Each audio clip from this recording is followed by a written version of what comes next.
За өдрийн за хуулийн төслийг дэмжиж байгаа сая баасан жаргалагч маань хэллээ шин шүүх одоо би даасан шүүх байгуулж байгааг хэлж байна. Тэгээ гэр бүлийн хэргийг өмнө иргэний хэрэг шүүхэд хэн шийдвэрлэх тухай хуулийн 12 дугаар бүлгээр л одоо шийддэг байсан байна. Гэхдээ энэ хуулинд бол гэр бүлийн одоо холбогдлолтой хэрэг гэр бүлийн эрх зүйн харилцаанаас үүссэн маргаанч гэдэг юм уу ийм байдлаар нэр томьёо нэм тодорхойгүй юм ойлгомжгүй зүйлүүд бас байсныг ингээд нэгтгэхэд хууль болгож байгаа нэг сайшаалтай байна. За ингээд асуултууд байна. За гэр бүлийн хэрэгт нэлээ их тодорхой заасан байна. Ямар хэргийг авч үзэх вэ? Гэрлэлт цуцлалт, хүүхдийн тэтгэлэг, хүүхдийн асрамжийг хүнд үлдээх, за дундын эд хөрөнгийг хуваах зэрэгс гадна үрчлэлт, асраа хамгаалах, харгалзан дэмжлэг тогтоох, хүчингү болох зэрэг хүүхдийн эцгийг тогтоох зэрэг өргөн хүрээгээр гэхдээ яг тодорхой хүүхдийн ингээд чиглэсэн чиглэлээр авч үзэж байгаа нь бас их ойлгомжтой болж гин гэж ингэж бодож байна. Тэгээд ер нь ард иргэдэд ямар гол мессеж өгч байгаа вэ? Тэрийг бас одоо олон хүн сонсож байгаа энд хэлж өгөөч гэж байна. За ингээд миний хувьд бол ер нь 4-1 гэдэг заалт энэ хүүхдийн эрх хууль ёсны ашиг сонирхлыг тэргүй ээлжинд хамгаалах зарчим баримтлна гэж ингэж заасан нь бол их том дэвшил болжээ. За ингээд 4-3 дээр бол нэг ийм зүйл байна. Хүүхдийн суралцдаг сургууль нь за тэгээ мэдээж олон газар хэлсэн байсан.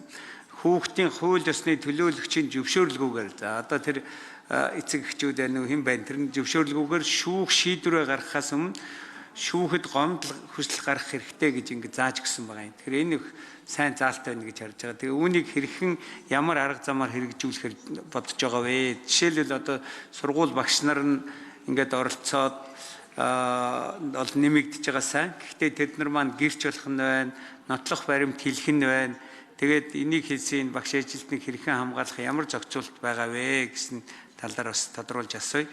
За нөгөө талаас эцэг байх эрх хасах үржилтийг хүчинг болгох гэдэг 13-1-т бас гэх зэрэг ийм том асуудлыг шийдэх гээд байгаа юм дээр дан ганц шүүгч дангаар шийдвэр гаргаад оролцсноо гэсэн ийм зүйл дээр жишээлбэл нэг шүүгч биш шүүх бүрэлдэхүүнээр хэргийг шийдвэрлэх талаар заалт оруулах тийм санал одоо бас заалт тийм боломж байхгүй юу?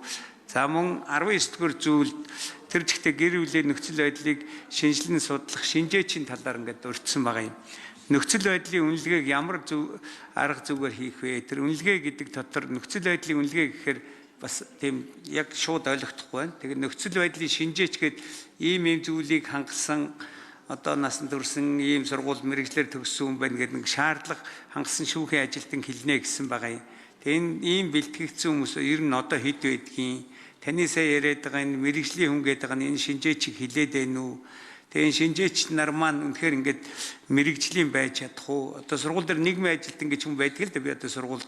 Тэгээ тэр нийгмийн ажилтан хүүхдэд одоо унш тавьж байгаа юм шиг мэрэгжлийн хүртэл шийдээд өөрийнх нь тэр одоо хөнгөн аутизм ч гэдэг энэ шийдэл гаргахад эцэг эхийн бол хүлээн зөвшөөрдөг л дээ.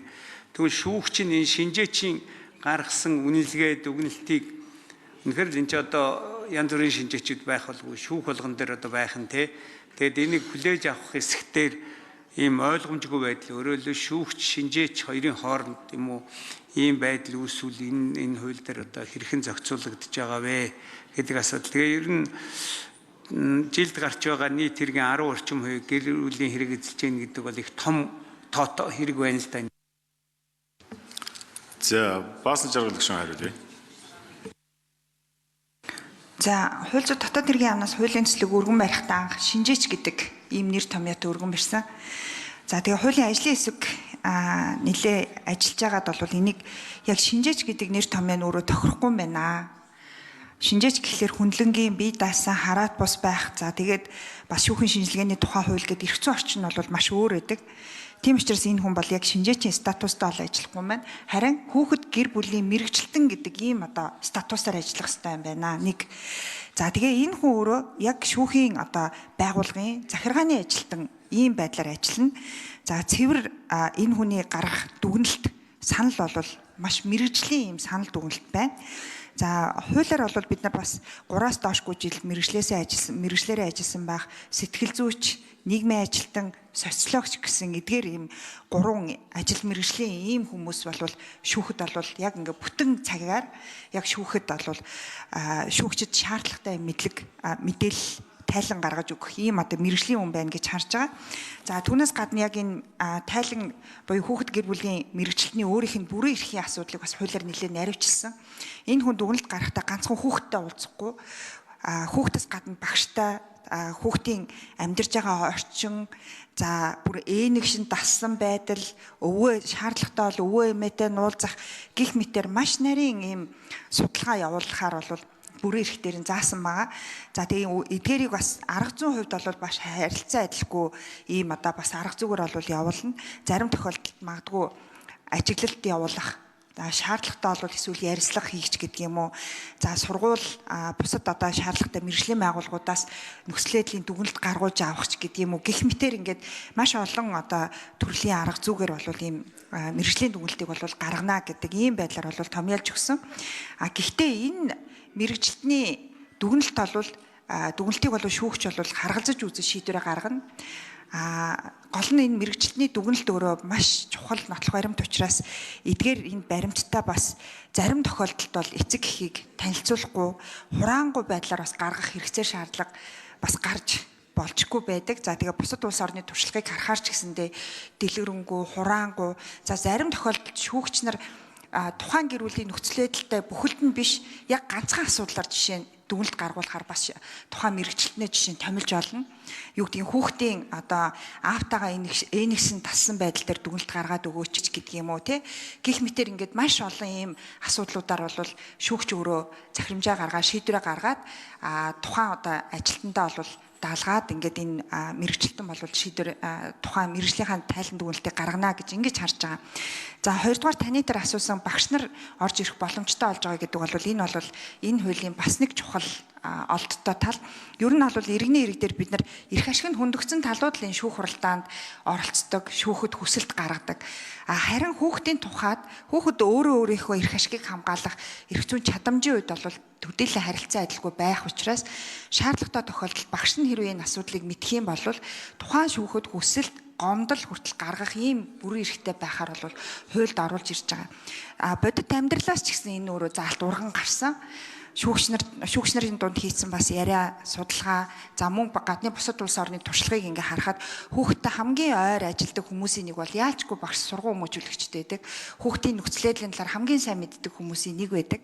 Гэтэл маргаанд оролцож байгаа хоёр талын үед бол хоёулаа шал хоёр өөр одоо юу гэдгийг эсрэг ийм эсрэг одоо байр суурьтай байгаа тохиолдол хүүхдийн эрх ашигын асуудлыг шийдвэрлэхэд бол бас яг энэ багш нар сургууль хүмүүжүүлэгчдийн байр суурь нөхцөл байдлын үнэн бодит мэдээлэл бол маш чухал үүрэгтэй байдаг. Үн цэнтэй байдаг.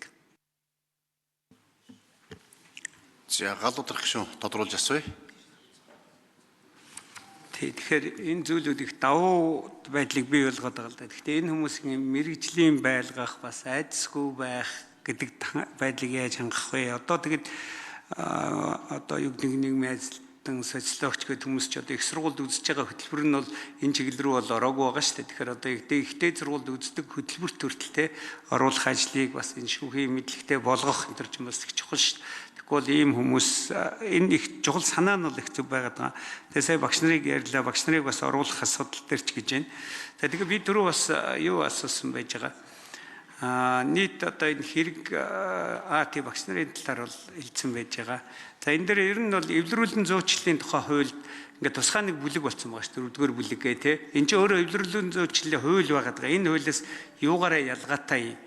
Яг одоо ингэснээр одоо ямар дэвшил гарч ирэх вэ? Жишээлбэл дөнгөж 3,000 гаруй хэрэгээс 12% л амжилттай шийдэгдсэн байдаг, эвлэрсэн байдаг. За ажлыг хариулъя. Баасан жаргал шүү.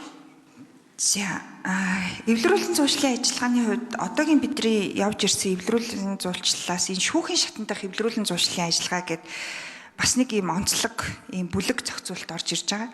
Тухайн хэргийг хүлээж авч байгаа шүүгч Өөрөө хэрвээ энэ гэр бүл бол эвлэрэх боломжтой гэж үзэх юм бол эвлэрүүлэн зуршлын багц шилжүүлнэ гэж байгаа. Гэхдээ бид нар энэ дээр нэг зүйлийг аягүй сайн бас ойлголцох хэрэгтэй байгаа. Ер нь эвлэрүүлэн зуршил гэж юу юм бэ? Тэр хоёр одоо эхнэр нөхөр хоёрын хувьд салхаа болохыг бид нар эвлэрлээ гэж ойлгох юм уу? Эсвэл маргаантай асуудал бүрээрээ харилцан тохиролцохыг эвлэрэл гэж ойлгох юм уу гэдэг дээрээ бид нар бас их зөв ойлголттой болох хэрэгтэй. Асуудал бүрээрээ талууд харилцан тохиролцоод ингээд асуудлаа шийдэж чадах юм бол энэ бол амжилттай эвлэрэл гэж явах ёстой. За түүнээс гадна бидний нэг бас нэг ойлголт байдаг. Энэ гэр бүлийн шүүгч нь цаашид хүүхэд гэр бүлийг эрүүл харилцааг аварч үлдэх ийм шүүх байх ёстой. Тэрнээс биш гэр За гүйцэг хариулчээ. Баасан жиргэл шүү. гэр бүлийн харилцааг эрүүл сарвал хэдийгээр гэр бүл цуцлагдсан ч гэсэн хүүхэд аавтайгаа харилцаад ямарваа нэгэн айцгүй, ямарваа нэгэн асуудалгүй харилцаа авч байх ёстой. Хүүхэд ээжтэйгээ бас ямар нэгэн асуудалгүй харилцдаг байх ёстой. Гэх мэтэр ингэж хүүхэд аав, хүүхэд эцэг гэхийн хоорондын харилцааг маш ингэж зөөлөн аргаар энийг бол авч үлдэх нь бол бидний хувьд бол энэ шүүхийн хамгийн гол бас нэг том сорилт болно гэж харж байгаа. За нөгөө талаараа би таны дээр асуусан багш нарт ямарваа нэгэн айдас, ямарваа нэгэн асуудал үүсэх вэ гэдэг дээр мөн бас энийг бас бид нар нэлээд ярилцж байгаад шаардлагатай тохиолдолд шүүхийн нотлох хариумт болоо шүүхийн нэхэмжлэлийг гардуулж өгөхдөө хүртэл шаардлагатай бүх мэдээллийг нууцлж дарж агаад гардуулж өгөх ийм одоо боломжтой ахаар бас хуулийн төсөлтөд бичиж шинээр нэмж оруулсан байгаа. За гал одох шин тодруулж асууя. За бас ингээд өдөөсөө харж байгаа ярьж байгаа гэдэг шиг. Тэгэхээр гэр бүлийн хүрээнд ингээ хүчирхийлэл эхлээд ингээд явагдаад байгааг бас хамгийн сайн мэдэж эхэлж ажигладаг хүмүүс бол багш нар байдаг. Тэгээ сургууль дээр ярьж эхэлдэг байхгүй. За энэ хүүхдийн гэр бүл болохгүй байна, аав нь болохгүй байна, ээж нь болохгүй байна ч гэдэг энэ хүүхд маань юм байна гэдэг. Тэгээд тэр мэдээлэл авдаг их усрыг эхлээд өгөхгүй байна л да. Хэрэг мэрэг дуудагдал ингээл явсны дараа өгөхгүй дээ ш. Тэгэхээр урьдчилж эхэлж энэ сургуулиудтай холбоотой ажилдаг, энэ талын судалгаа авдаг ийм юм дээр бас энэ хууль дээр оруулж ирүүлэх зүгээр байна гэж бодож байна. Тэгээд багш нар хүчийг ингээд хүүхдийн шавнырынхаа төлөө явдаг гэдэг тал дээр ингээд оруулж ирэх энэ ажлыг одоо ойлгуулж боловсролын байгууллагын хүмүүст бас нэг хэлж ярьж энээс өөрчлөлтөнд сэргийлэх зүгээр гарсан хойно нараас нь яваад асуудал хүндэрсэн хойно биш. Тэгээд сургуулиар дамжуулаад бас гэр бүлийн боловсрол олох ийм төвөгт орохгүй байх талаар арга хэмжээ авах талаар зооцох зүйтэй байна. За санал хэллээ.